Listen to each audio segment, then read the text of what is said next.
பிரியமானவர்களே, இயேசு கிறிஸ்துவின் நாமத்தில் உங்களுக்கு என் அன்பின் விசேஷமான வாழ்த்துக்கள். ஏன் தெரியுமா? இன்னைக்கு குட் ஃப்ரைடே, பெரிய வெள்ளி என்பதாக சொல்லுவாங்க. சிலர் குட் ஃப்ரைடே என்பதாக சொல்லுவாங்க. இந்த நாள் என்ன விசேஷம்னா, இயேசு கிறிஸ்து சிலுவையிலே மரித்ததை நினைவு கூறுகிற ஒரு நாள்.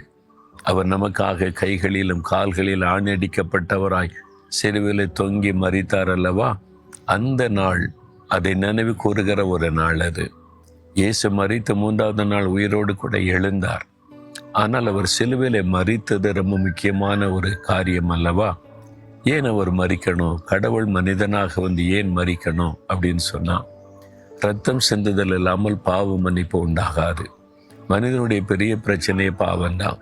பாவம் அவனுடைய சமாதானத்தை கெடுத்துரும், குற்ற மனசாட்சியை உண்டாக்கும்.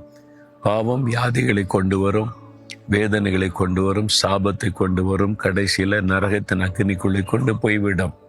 அதனால தான் எல்லா மதத்திலையுமே பாவ மன்னிப்புக்கென்று நிறைய பாரம்பரியமான காரியங்களை சொல்லுகிறாங்க, செய்கிறாங்க, பரிகாரங்கள்னு பண்ணுகிறாங்க. பாவத்துக்கு ஒரு பரிகாரம் தேவைன்னு எல்லாருக்குமே தெரிகிறது. என்ன செய்து நம்முடைய பாவத்தை போக்கிவிட முடியும்னு நினைக்கிறீங்க? பணம் கொடுத்து போய்க்கிற முடியுமா?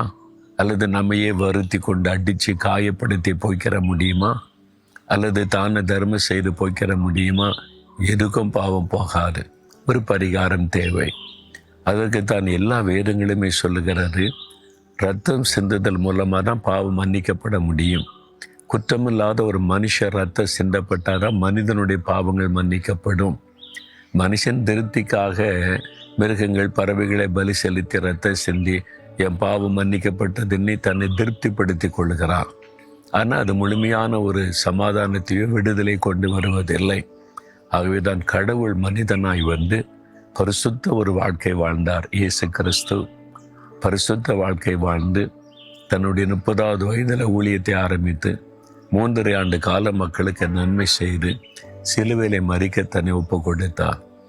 ஏன் அவர் வந்து நமக்காக மரித்து ஒரு பாவ பரிகாரத்தை உண்டாக்கணும் அப்படின்னு சொன்னால், 1 யோவான் 3ஆம் அதிகாரம் 16ஆம் வசனம் சொல்லுகிறது, இயேசு கிறிஸ்து தம்முடைய ஜீவனை நமக்காக கொடுத்ததினாலே அன்பு என்னதென்று அறிந்திருக்கிறோம். அன்பு, உங்கள் மேலே வைத்த அன்பு, என் மேலே வைத்த அன்பு.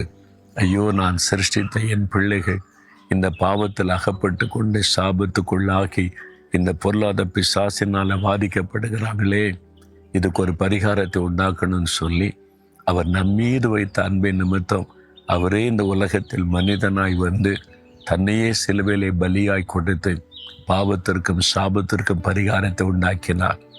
எந்த பாவமும் சாபமும் உங்களை பாதிக்காதபடி அதிலிருந்து ஒரு விடுதலை கொடுத்து உங்களை ஆசீர்வாதமாய் வாழ வைக்க அந்த அன்பினால் தன்னை பலியாய் கொடுத்தார். அந்த அன்பை நீங்கள் விசுவாசிக்கிறீங்களா?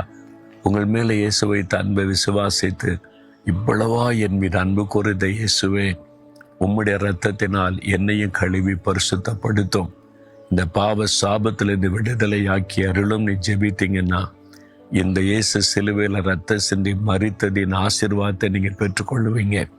அப்போதான் அந்த உண்மையான அன்பை நீங்கள் ருசிக்க முடியும். ஐயோ, இவ்வளோ பெரிய ஆசீர்வாதத்தை எனக்கு கொடுக்க அவர் தன்னையே சிலுவையிலே பலியாக கொடுத்தார். என் அன்பு எவ்வளவு பெரியது என்று. அந்த அன்பு இன்னைக்கு உங்களை சந்தித்து கொண்டு இருக்கிறாரு. அந்த அன்பு மாறாதது. அதனால் இயேசு சொல்ல, என் மகனே, என் மகளே, பாவம் சாபம் வேதனை என்று கலங்காத. நான் உனக்காக சிலுவையில் ரத்தம் சிந்தி விட்டேன். என் இரத்தத்தினால் நான் உனக்கு பாவம் மன்னிப்பையும் விடுதலை தருவேன்னு சொல்லுகிறான். விசுவாசிக்கிறீங்களா? அந்த அன்பை ஏற்றுக்கொள்றீங்களா? அந்த அன்பை ஏற்றுக்கொண்டிருந்தார், அதை நினைத்து ஆண்டவரை துதிப்பீங்களா? ஆண்டவரே, இயேசுவே, என் மீது வைத்த அன்பினால் நீர் மனிதனாய் வந்து எனக்கு ஒரு விடுதலை சமாதானத்தை கொடுக்க, என் பாவத்திற்கும் சாபத்திற்கும் பரிகாரத்தை உண்டாக்க சிலுவையில் இரத்தம் சிந்தி மரித்து இவ்வளவாய் அன்பு கூர்ந்தீரே, உமக்கு ஸ்தோத்திரம். அந்த அன்பை ஏற்றுக்கொள்கிறேன். அந்த இரத்தத்தினால் என்னையும் கழுவி பரிசுத்தப்படுத்தும். எனக்கு இந்த பாவ சாபத்தில் இந்த விடுதலை கொடுத்து என்னை ஆசீர்வதியும், என்னை ஆசீர்வதியும். உம்முடைய அன்பிற்காய் ஸ்தோத்திரம், ஸ்தோத்திரம். இயேசுவின் நாமத்தில் ஆமேன்.